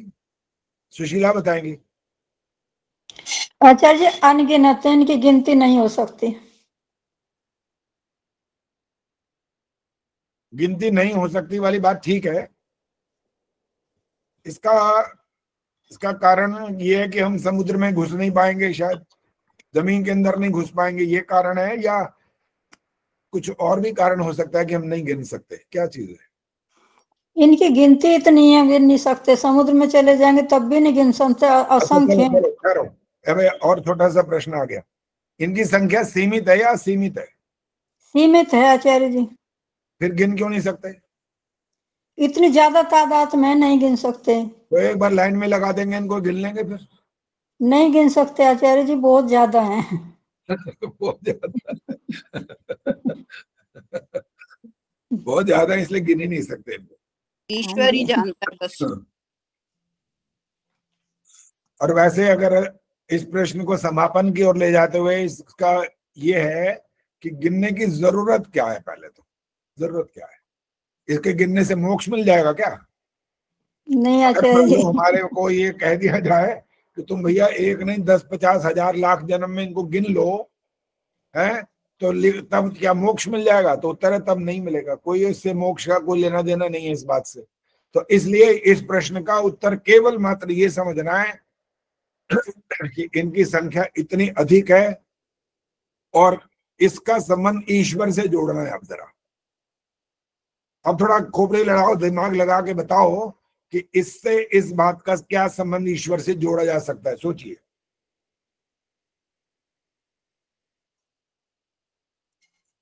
सुनीता जी बोलो। ईश्वर सर्वज्ञ है और आत्मा अल्पज्ञ, और आत्मा मतलब इनका ज्ञान नहीं कर सकती पूरा। निर्मल डावराज बोलो, माइक ऑन करो। ईश्वर को ही पता है कितनी आत्मा है। मेरा प्रश्न ये नहीं था, अब आगे नहीं बोलना। उर्मिल शर्मा। ईश्वर एक है, आत्मा असंख्य है, और एक देशीय आत्मा ईश्वर सर्वदेशी है। अभी भी आप मैं असल में जब प्रश्न करता हूं ना, तो आप ये छोटा मोटा ऐसा प्रश्न मत समझा करो, उसको और गहरे तक ले जाओ, तब जाके समझ में आती है प्रश्न क्या किया और क्यों किया है। आदर्श बताएंगे। आचार्य जी, ईश्वर को इसलिए पता है कि ईश्वर ने सब जीवों के कर्मों का फल देना होता है। शाबाश, ये हुई ना बात। ईश्वर का और इतने असंख्य आत्माओं का संबंध ये जोड़ना है कि ईश्वर सर्वज्ञ है और इतने सारे जीवात्माओं को वो हर एक जीवात्मा के कर्म का फल देता है। इसका मतलब कितना बड़ा ज्ञानी है वो, सोच के देख लो। आपको अपने घर का हिसाब रखना हो ना, आप फेल हो जाओगे, नहीं रख सकते। 100% तो बिल्कुल नहीं रख सकते, थोड़ा बहुत तो कर लोगे, वो करना ही पड़ता है। जब तक जीवन चलता है हिसाब किताब करते ही रहते हैं। बच्चे को पैसे देते हैं, जाओ बेटा ये लेके आओ, और वापस आता है तो उसके बाद हम हिसाब किताब पूछते हैं, हिसाब किताब क्लियर हो जाता है, ठीक है। लेकिन जो कर्मों का हिसाब है वो आप नहीं रख सकते अपने। साधारण से तो बात कर लोगे, याद रह जाएगा, लेकिन पूरा जीवन केवल अपने की बात हो रही है अभी फिलहाल तो। अपने, दुनिया की तो छोड़ दो, बहुत दूर है दुनिया तो। अपने ही कर्मों का लेखा जोखा आप नहीं रख सकते, और ईश्वर इन अनंत आत्माओं के साथ हर एक के कर्म का फल देता है। तो कितना बड़ा वो ज्ञानी है, इसका अंदाजा आप लगा सकते हैं आराम से। ऐसा होता है ईश्वर। और जब आपको किसी के गुण कर्म स्वभाव का पता लगता है ना, तब आपका उसके प्रति कुछ भाव पैदा होता है। और जब तक उसके बारे में पता नहीं, भाव कुछ नहीं पैदा होगा। जैसे जो नास्तिक होते हैं ना, वो क्या ईश्वर, कौन सा ईश्वर, कैसा, कुछ नहीं, चलो करो तुम जो करो, हमें कुछ नहीं करना, हम मानते ही नहीं हमें क्या करना है। लेकिन जब आप आस्तिक वाले क्षेत्र में आ जाते हो, आपको कहा जाता है यार आप मानते हो कि मैं तो ईश्वर को मानता हूं या मानती हूं, और तब आपको जब ईश्वर के गुणों का पता लगता है ना, तब आपका माथा ना झुकने के बाद साष्टांग दंडवत करने को हो जाता है। ये होती है इस आस्था की बात। उसके गुणों का परिचय मिलने के बाद ये स्थिति आती है। और जब तक उसके गुणों का पता कुछ नहीं है, तो आप क्या करोगे? है, बैठा है, कर रहा है, उसका काम है, चल रही है दुनिया, पता नहीं क्या क्या वाक्य बोलते रहोगे।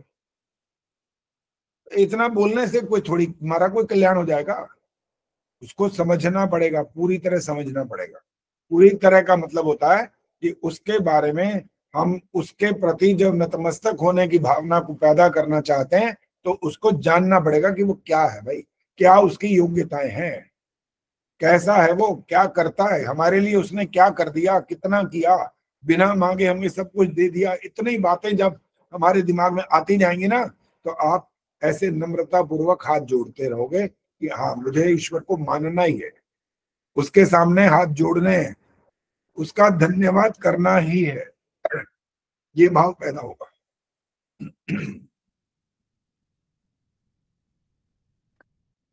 आचार्य जी, अभी आपने कहा ना कि ईश्वर के आगे हाथ जोड़ना है, तो अभी हाँ। जब हमारी डिस्कशन शुरू हुई थी तो ये था कि मूर्ति के आगे हाथ नहीं जोड़ना, तो फिर कैसे हाथ जोड़े? मतलब ये भी एक मन में प्रश्न उठता है।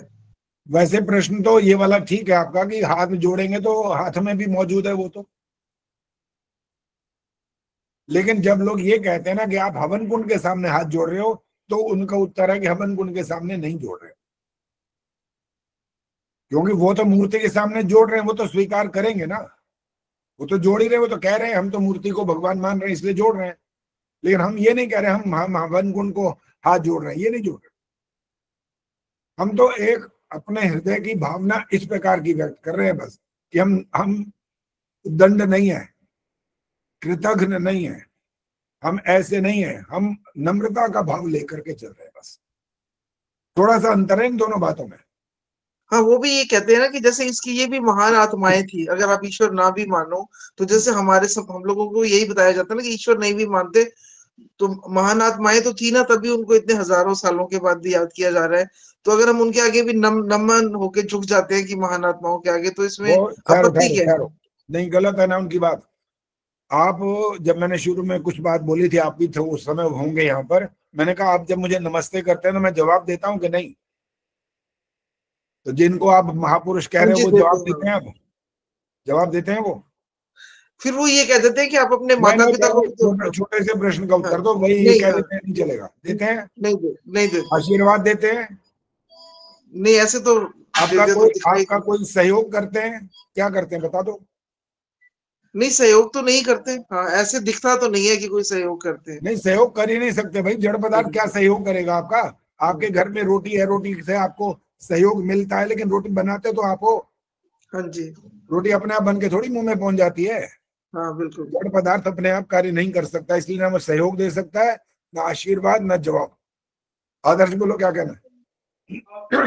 अच्छा जी, जैसे हम कहेंगे कि हम शब्द प्रमाण से मानते हैं या प्रत्यक्ष प्रमाण से, तो शब्द प्रमाण से उनको मानेंगे कि वो महान थे, इतने थे, तो ऐसे तो उनको मान सकते हैं, हाथ जोड़ सकते नहीं? हाथ नहीं जोड़ सकते। मैंने अभी हाथ जोड़ने वाली बात के लिए तीन तर्क दिए हैं। जवाब देते हैं, उत्तर देते जाओ। देते हैं जवाब, सहयोग करते हैं, आशीर्वाद देते हैं, क्या करते हैं फिर? आपने उनसे प्रेरणा लेनी है तो प्रेरणा लो, आप चित्र अपने सामने रखो, कोई आपत्ति थोड़ी है, चित्र रखने में कोई आपत्ति नहीं है। आचार्य जी नमस्ते। हाँ बोलो। हाँ, जब हम हवन कुंड के सामने बैठे हवन कर रहे होते हैं तो उस समय हाथ जोड़ के नहीं बैठना चाहिए? आपको ये जवाब देना है कि आप हवन कुंड को हाथ जोड़ रहे हो या किसको जोड़ रहे हो? भगवान को। मन में तो भगवान का। हाँ, भगवान को जोड़ सकते हो, कोई बात नहीं, हवन कुंड को नहीं जोड़ सकते। धन्यवाद जी। अभी यही तो बात सारी करी और मैंने कहा कि आचार्य यही जी दिया भगवान था। भी तो जवाब देते ना। आचार्य जी, हवन कुंड में अग्नि प्रज्वलित होती है तो अग्नि देव मानते अग्नि को, तो उनके हाथ जोड़ सकते हैं अग्नि देव के? नहीं जोड़ सकते, जो जड़ देवता है उनके सामने हाथ नहीं जोड़ सकते। एक सारे प्रश्नों का एक ही उत्तर है। जड़ देवताओं के सामने, सुनो पहले, अभी सुनो, जड़ पदार्थों की पूजा कर सकते हैं आप। अब बताओ किसको पता है कैसे कर सकते हैं? जड़ पदार्थों की पूजा की जा सकती है, कैसे, ये आपको बताना है। अब हाथ खड़ा करो। अच्छा, गीता ही जवाब देगी? कमाल है, प्रश्न भी यही कर रही थी, अभी उत्तर भी ये देने वाली है। ये तो गीता तो एक विलक्षण है, इसका मतलब समझ नहीं आ रहा कि अभी तो प्रश्न कर रही है, अब उत्तर भी देने को तैयार है। चलो बोलो बोलो बोलो। जड़ पदार्थों की पूजा हम उनको जैसे वायु पर्यावरण को शुद्ध करके पूजा कर सकते हैं, जल की शुद्धि करके, और इन सबको इनका वातावरण शुद्ध करके हम इनकी पूजा कर सकते हैं। चलो और किसी से ही पूछता हूँ, वैसे भी बताऊंगा क्या ठीक है क्या गलत है। और और कौन बताएगा भाई? तो आपने दोबारा बोले थे ना, नहीं, दोबारा नहीं बोलना, बस नहीं उसके दोबारा पहले नहीं वाला बोलना। नो, दोबारा नहीं, कुछ नहीं। जिस समय एक बार बोल दिया, पूरा मौका देता हूँ। अंजू ने इतना लंबा बोला, पता है, 2 श्लोक सुना दिए, मैंने नहीं टोका वहां पर। जो एक बार बोलने के लिए मना नहीं करता हूँ, सुनाओ जो सुनाना, अपना ज्ञान का आप प्रदर्शन करो, मुझे कोई आपत्ति नहीं है, लेकिन दूसरी बार नहीं। हाँ जी, इंदिरा जी बोलो। उनसे लाभ लेकर, उनसे लाभ ले, उदाहरण दो। जैसे अग्नि है, अग्नि की पूजा करते हैं, तो जो उससे हमें लाभ मिलता है, अग्नि से, जल से, जितनी भी चीजें हैं, तो उनका प्रयोग ऐसे करें कि जिससे कि हम लाभान्वित हो, मतलब हमारे जीवन में कुछ अच्छा हो उससे। हाँ ठीक है, बिल्कुल सही अर्थ है। इनका ठीक से सदुपयोग करना, ये है उनकी पूजा। जड़ पदार्थों की पूजा का तरीका होता है उनका सदुपयोग करना, उनसे लाभ प्राप्त करना। अगर आप उनको हाथ जोड़ेंगे तो आपको कोई लाभ नहीं होगा, ध्यान रखो। जड़ पदार्थ है, वो बोलेंगे नहीं, सुनेंगे नहीं, समझाएंगे नहीं, आशीर्वाद नहीं देंगे, कोई प्रत्युत्तर नहीं होगा, कोई सहायता नहीं करेंगे। इसलिए जो ये अभी जो पर्व गया बड़ा लंबा चौड़ा, और अभी कल भी समाप्त हुआ, अभी इनमें जो जिन्होंने अपने घर के अंदर मूर्तियां बना रखी हैं और जो उनको जो धूप दीप जला और हाथ जोड़ ये सब कर रहे हैं ना, वो सब अवैदिक लोग हैं। आप भी उनमें से शामिल हो, कई सारे हैं। जो 2-4 का तो पता लग गया, बाकियों का पता नहीं अभी। लेकिन जो नहीं करते वो तो सच्चे वैदिक हैं, और जो करते हैं वो भी कच्चे वैदिक हैं। थोड़े वैदिक हो गए हैं, लेकिन कच्चे हैं अभी, वो पक्के नहीं हुए अभी। और कच्चे घड़े के अंदर अगर पानी डाल दो तो फूट जाता है, बेकार होता है, कोई अर्थ नहीं होता, कोई प्यास नहीं बुझाता आपकी, वो कोई अर्थ नहीं है उसका। इसलिए कच्चे घड़े मत बनो, पक्के बनो। आचार्य पक्के जी, बनने का मतलब, हाँ जी, कौन बोल रहा है? आचार्य जी, बिना मुझसे बोलते रहे तो हाथ खड़ा किया करो ना। कौन बोल रहा आचार्य है? जी, हाँ बोलो, हाँ चलो बोलो। राज, हाँ बोलो हाँ बोलो। जी, मैं ये कह रही हूँ कि सब सुबह नहा धो के जोत जलानी चाहिए कि नहीं? किसके सामने? वैसे ही जोत जला के हाथ जोड़ के 2 मंत्र बोलते हैं, जैसे ओम अस्तोमा सद्गमय तमसोमा ज्योतिर्गमय, ये वाला मंत्र बोलते हैं। हाँ। शुभम करोति कल्याणम आरोग्यम च धन संपदा, ऐसे एक मंत्र ये है, एक दूसरा मैं 2 मंत्र बोलती हूँ। शुभम करोति कल्याणम मंत्र नहीं है। मंत्र नहीं है? क्या है? ना, कुछ तो है ना? अच्छा कुछ है तो मतलब ठीक चलेगा, जो मर्जी कर लो। करे कुछ नहीं तो है। नहीं, आप बताओ ना क्या है ये, मंत्र नहीं है तो। श्लोक है, श्लोक। अच्छा श्लोक, ठीक है हाँ, जी। हाँ मैंने तो मंत्र समझा था। जो असल में ना आप ये हमारे जैनी भाई थे, हमारे घर आते जाते थे काफी। तो एक बार मैं ऐसे जोत जलाने लगी थी तो कहने लगे बहन जी ये वाला मंत्र बोला करो जब आप जोत जलाते हो, तो उनसे पहले ही तो मैंने सीखा था। उसका अर्थ पता है? हाँ, शुभम करोति कल्याणम, भी सबका कल्याण करो हे भगवान जी। भगवान से ही प्रार्थना करते हैं। आरोग्यम च धन संपदा, धन संपदा भी शुद्ध हो और हम आरोग्य रहें, स्वस्थ रहें, इस प्रकार का मंत्र का श्लोक का अर्थ है। तो आपके वेदों में ऐसे मंत्र नहीं है जो आपका कल्याण करने वाले हैं? आपकी संध्या में ही वो मंत्र भरे पड़े हैं, आपके नहीं स्वस्ति है, वाचन में, नहीं शांति मैं कमल ये में। नहीं कह रही कि हमारे उसमें वेदों में नहीं है या कुछ। तो एक बार उन्होंने ऐसे मेरे को बताया था, तो तब से मुझे दोबारा मत याद बोला हो ना, गया। वो वाली बात दोबारा मत बोला करो, संक्षिप्त बात किया करो। बात आपकी समझ ली, सुन ली। मैं ये इसका उत्तर दे रहा हूं कि आपके वेदों में जब वो मंत्र है तो आपको वेद मंत्रों से आराधना करनी चाहिए ना ईश्वर की। वेद मंत्र को छोड़कर आप श्लोक पर आ गए तो आपने उन्नति थोड़ी करी है, अवनति इसमें करी है वेद इससे तो। मंत्र तो एक तो वो बोलती हूँ ना, ओम अस्तोमा सद्गमय अब वो वाला तमसो। वो ठीक है, वो वेद का, वो ठीक है, और उसमें कोई कौन सा आपत्ति नहीं। मंत्र बता दो? तच्चक्षुर्देवहितम मंत्र है, त्र्यंबकम यजामहे है, शन्नो देवी मंत्र है, कितने सारे मंत्र हैं आपके, संध्या में, हवन में, त्र्यंबकम, सारे मंत्र ही मंत्र। त्र्यंबकम का भी बोल सकते हैं, हाँ त्र्यंबकम। बिल्कुल बोल सकते, हाँ क्यों नहीं बोल अच्छा सकते, वो एक तो बात अपने आप। और आचार्य जी, आपको डिस्टर्ब कर रही हूँ। कल मैंने 2 पुस्तकों में पढ़ा तो त्रा त्रिशूल वाले से त्र्यंबकम लिखा हुआ था, तो आपने कहा नहीं ये वाला त्रा नहीं होता। है क्या मतलब? त्र्यंबकम, अच्छा त्र्यंबकम में अच्छा, सुनो आपने सुनो, स्पेलिंग अब पूछा था। सुन लो, सुन लो, समझ गया मैं। त्र में जो त्रिशूल में त्र पूरा होता है और त्र्यंबकम जो होता है त्र आधा होता है, यही फर्क था, इसीलिए मैंने बोला था और कुछ नहीं कहा था। अच्छा, आधा होता है, ठीक त्र है। आधा होता है इसीलिए बोला था, और अकेला त्र तो बोला ही नहीं जा सकता आधा। चलिए माइक बंद करो आप। पता चल गई ना, ठीक है, एक गलती पता आदर्श चल बोलो। गई। आदर्श क्या बोलना है? आचार्य जी, कुलभूषण जी कह रहे हैं जिस बार पूरा पूजा करी थी ना हट्टियों हुट्टियों की, सब निकाल के बाहर फेंक दिवाली पे। पूरी बात समझ नहीं आई, दोबारा बोलो। कह रहे जो दिवाली पे हट्टी की वो पूजा करी थी ना, जहाँ पे, उनको निकाल के बाहर फेंक। बाहर फेंक दो के दिया क्या? फेंक दे, मेरे को कह रहे फेंक बाहर निकाल के। हाँ बिल्कुल फेंक देना, कोई पाप नहीं लगता इसमें, चिंता मत करो। कहीं सोचो लक्ष्मी जी नाराज, गणेश जी नाराज, ये नाराज, अरे जो जड़ पदार्थ है उनमें क्या नाराज होना है?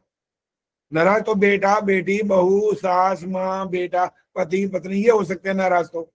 और उनमें भी जो ऐसे हों जो खामखा में नाराज होते तो होने दिया करो। तो बात पे नाराज हो तो समझ में भी आए ना, खामखा में नाराज हो रहे किस लिए भाई? खामखा में नाराज होने वालों की चिंता नहीं करनी होती है। हाँ जी, गायत्री गुप्ता ने नहीं बोला कुछ भी आज, बोलो।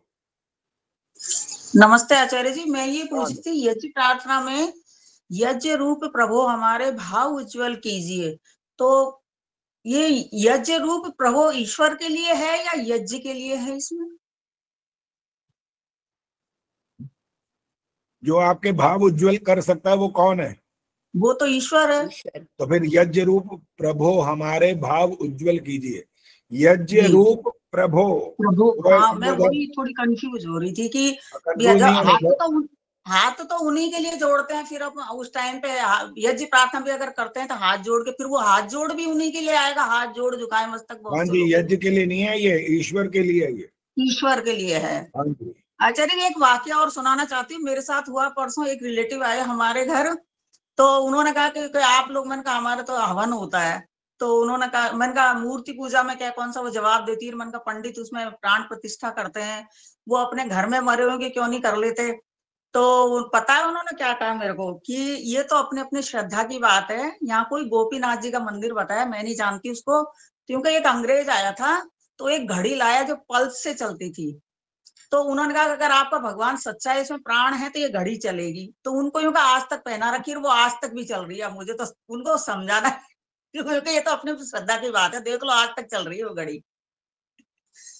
मैंने कहा बढ़िया भाई। पहले तो जो लोग हैं जो ऐसी बात करते हैं वो आंख बंद करके बात करते हैं। मतलब अब क्या समझाऊं उनको? हो गया और नहीं बोलना, सुन लिया, दोबारा मत बोलो। वो आंख बंद करके किसी की बात पर भी विश्वास करते हैं। पहली बात, प्रत्यक्ष नहीं देखते। प्रत्यक्ष देखने पर सच्चाई सामने आती है कि वास्तविक स्थिति है क्या, वस्तु स्थिति कौन सी है जिसके कारण ऐसा हो रहा है। ऐसे तो बाकायदा जो प्राण प्रतिष्ठा करते हैं उन्होंने एक शीशा तोड़ दिया, उस शीशे को पहले रखते हैं गेहूं के अंदर जहां पर वो काफी गर्म हो जाता है तरह से, फिर वो शीशे को लाते हैं मूर्ति के सामने और फिर वो उस पर जल का छींटा मारते हैं और शीशा टूट जाता है। कहते हैं इनमें प्राण आ गए। ये प्राण आ गए तो जवाब दें फिर मेरी बात का, प्राण आ गए तो। अरे मूर्ख बनाने वालों की कमी नहीं है ना दुनिया में। वो सोचते हैं कि ये वाला छोटा सा ऐसा कुछ हुआ, बोलो नहीं, अब छोटा सा कुछ ऐसा कार्य हुआ जो अद्भुत सा हो, बस विश्वास इनको करवा दो। उनका तो आंख बंद है, उन्होंने तो विश्वास करना है। हमारी आंखें बंद नहीं है भाई, मैंने आंखें खुली, अच्छे से खुली हैं और हर बात को तर्क से, वितर्क से, न्यायपूर्ण और सत्य के आधार पर मानते और मनवाते हैं। जबरदस्ती न मानते न मनवाते। बहुत सारे भक्त बन जाते हैं उनके फिर। सरला जी क्या दोबारा बोलो, एकदम मत बोला करो, बोलो। उनकी भीड़ लग जाती है भक्तों की, बहुत भक्त बन जाते हैं उनके। आंख बंद करने वालों की दुनिया में कमी कहाँ है भाई? ये जो जितने कथावाचक हैं आजकल, वहां पर तो आर्य समाज में 50 आदमी और वहां पर 50 लाख आदमी, 50,000 आदमी कम से कम। फिर तो जहाँ भीड़ ज्यादा वो ज्यादा अच्छा होता है क्या? और सुन लो, इसका एक उत्तर भी है। जहाँ सस्ती सब्जी मिलती है ना वहां भीड़ होती है, जहाँ महंगी होती है वहां तो लाइन नहीं हो, वहां 2-4 आदमी खड़े होते हैं बस। तो इसलिए हमें उनसे कोई ना चिंता है, ना कोई उनसे नफरत है, ना उनसे कोई तकलीफ है, कुछ नहीं है। हम तो उनसे बात करना चाहें वो करें और स्वीकार करना चाहें करें, न करना चाहें मत करें। हमारे को क्या फर्क पड़ रहा है इससे? हमारा कोई इसमें आपत्ति नहीं, कोई हमारा तकलीफ नहीं है, हमारा कोई नुकसान नहीं होता इस बात से। चलो जी, बस आज समय जल्दी समाप्त करना है, हमारे को कहीं जाना है। और एक आधी बात किसी ने पूछने जिस ऐसे नहीं, बिना पूछे नहीं, बिना पूछे नहीं, पहले ऐसे नहीं बोलना, बिना पूछे नहीं पूछना। ऐसे जिसने अभी तक बात नहीं की केवल उससे बात करूंगा अभी बस, नहीं तो नहीं करूंगा। जो बात कर चुके हैं उनसे बात नहीं होगी अभी। जिसने बात ना की वो हाथ खड़ा कर सकता है बस। कोई हाथ ही नहीं खड़ा हुआ। हाँ ठीक है, ये इनका नीलिमा जी बोलो। आचार्य जी, मैं ये कहना चाह रही थी, आपकी श्रद्धा बहुत सत्य पर अटल है। मुझे ये बात बहुत अच्छी लगी। एक एक बात का बहुत आपने बेबाकी से उत्तर दिया और सत्य पर अटल है आपकी श्रद्धा। आपकी श्रद्धा वैसी नहीं है। तो ये बड़ी इम्पोर्टेंट चीज है कि हमारी समाजियों को सीखनी चाहिए। और हम लोग कितनी जल्दी झुक जाते हैं, वहां हाथ जोड़ लिए, वहां जोड़ लिए, ये कर ले, वो कर ले, वो कर ले, जो अभी सब बातें सुनी मैंने। देखो जी, मेरे को कई मंदिरों में जाने का अवसर मिलता है। जो पौराणिक मंदिर, जो बाबा माइक बंद रखो, पौराणिक मंदिर होते हैं, वहां पर मेरे प्रवचन होते हैं। रस्म पगड़ी वाले कई बहुत सारे कार्यक्रम मुझे बुलाते हैं लोग। मैं वहां पर भजन और उपदेश दोनों करता हूँ। लेकिन मैंने आज तक वहां पर कभी किसी मूर्ति के सामने जाकर के नमस्कार नहीं किया। लेकिन जो पंडित जी आते हैं वो पहले ही हाथ मत्था टेकते हुए आते हैं। वो भी होते हैं वहां पर, वो गरुड़ की कथा सुनाते हैं वहां पर। तो भाई जिन्होंने बात को नहीं समझना, ना समझे, हमारे को कोई आपत्ति नहीं है। हम तो अपनी बातों में धीरे धीरे धीरे धीरे जैसे कुछ मीठा मीठा कह करके कड़वा भी सुना देते हैं उनको। और जिनके पल्ले पड़ जाती है वो समझ जाते हैं कि ये आचार्य जी क्या बोल रहे हैं, क्या समझा रहे हैं। हम कहते हैं कोई भी जड़ पदार्थ आपको आशीर्वाद नहीं दे सकता। वहां बोलते हैं सबके सामने, डरते नहीं इस बात से। अब उनके दिमाग में पल्ले पड़ जाए कि जड़ पदार्थ क्या है और किसकी बात हो रही है, तो अच्छी बात। नहीं समझना चाहते तो उनके बात ऊपर से निकल जाए तो निकल जाए, मैं क्या करूं। लेकिन मैं लठ मार के नहीं बोल सकता कि मूर्ति पूजा बंद करो, मेरे को उठा के बाहर फेंक देंगे वो। इसलिए मैं ये नहीं बोल सकता डायरेक्ट, लेकिन मैं दूसरे ढंग से बात कह देता हूँ, बुरी भी ना लगे और बात भी सच्ची हो। और हाथ खड़ा मत करो जी बस, और समय नहीं अब। ओम द्यौः शांतिरंतरिक्षं शांति, पृथिवी शांतिरापः शांतिरोषधयः शांति, वनस्पतयः शांतिर, विश्वे देवाः शांतिर, ब्रह्म शांति, सर्वं शांति, शांतिरेव शांति, सा मा शांतिरेधि। ओम शांति शांति शांति। जो बोले सो अभय। वैदिक धर्म की जगत गुरु महर्षि दयानंद की जय हो। माता की जय हो। आर्य समाज अमर रहे। वेद की ज्योति जलती रहेगी। ओम का झंडा ऊंचा रहेगा। वैदिक ध्वनि।